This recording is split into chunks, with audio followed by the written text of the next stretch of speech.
Audio Jungle.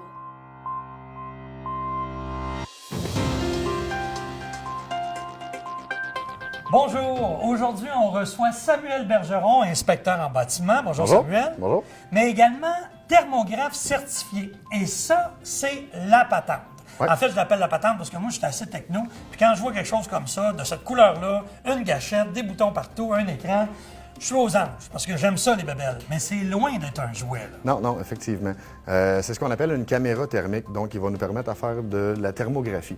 Donc la thermographie, c'est une technique qui va nous permettre d'obtenir une image thermique d'une scène à l'aide de la caméra thermique ou d'un imageur thermique, ce qui nous permet de valider le bon fonctionnement d'une composante ou de confirmer une problématique précise qui était ciblée à l'avance. En raison de la variante de chaleur, de Oui, température? donc on parle ici d'une lecture de surface, donc on va obtenir la température de surface d'un matériau dans le but de détecter... De faire une analyse. De faire une analyse, de détecter des problématiques.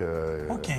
Alors là, ce que vous me dites, c'est qu'on ne peut pas voir derrière un mur. Ben, Non. voir ou détecter derrière Non, un mur. effectivement, la thermographie nous permet d'obtenir une lecture de surface. Donc, les ondes infrarouges émises par l'appareil ne pénètrent pas derrière le verre. Donc, OK.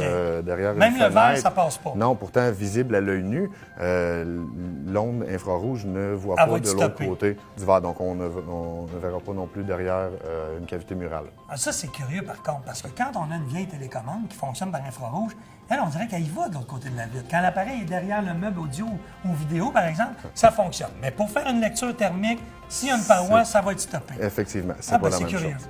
OK, mais donc, on ne peut pas voir de l'autre côté de la paroi, mais là, on parle de chaleur, puis on détecte les chaleurs, mais est-ce qu'on peut détecter, par contre, une perte de chaleur?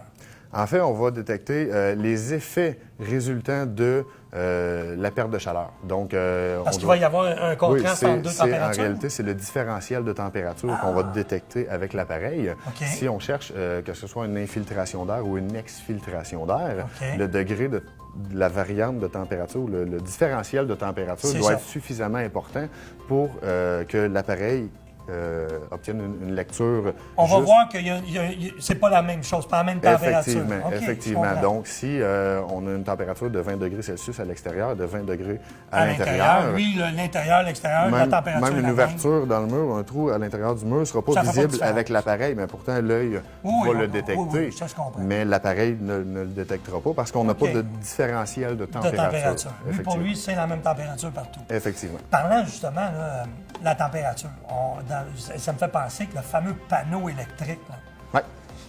souvent, là, on n'ose pas trop s'approcher, on voit des fils, on se dit que là-dedans, là, il en passe du courant. On peut faire une lecture avec...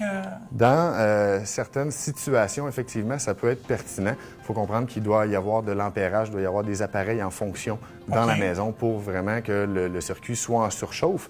Puis, on se souvient qu'on obtient une lecture de la la température surface. de surface. OK. Donc, si le câble n'est pas en surchauffe, il sera à la même température que les autres. Donc, l'appareil ne détectera pas la problématique. Ouais, je Pour être comprends. inspecteur depuis plusieurs années, la plupart du temps, quand on est en inspection pré-achat, c'est très tranquille à l'intérieur du bâtiment. Les clients Il y a ou pas les vendeurs d'activité. sont soit absents ou sont près de moi à écouter les conseils que je Bon, vais leur donner. les appareils ne fonctionnent pas à plein régime. Effectivement. OK, Donc, je s'il n'y a pas comprends. d'ampérage au niveau du câblage, l'appareil ne détectera pas la problématique. Pourtant, 4 heures plus tard, quand tous les gens vont être sur l'heure du souper, il va y avoir, ouais, ça fonctionne. il va y avoir un roulement au niveau des appareils électriques. Là, le câble va être en surchauffe, mais je ne l'aurais pas détecté avec mon appareil. OK, non, je comprends. Maintenant, lors d'une inspection, là, est-ce que ça fait partie de l'inspection? Y a-t-il des coûts qui sont rattachés? Non, Il faut non, être spécialisé d'abord. Fait Oui, que, oui. Effectivement, pour être thermographe ou pour utiliser la thermographie dans le domaine du bâtiment, ça prend une certification SNEL Canada de niveau 1. OK.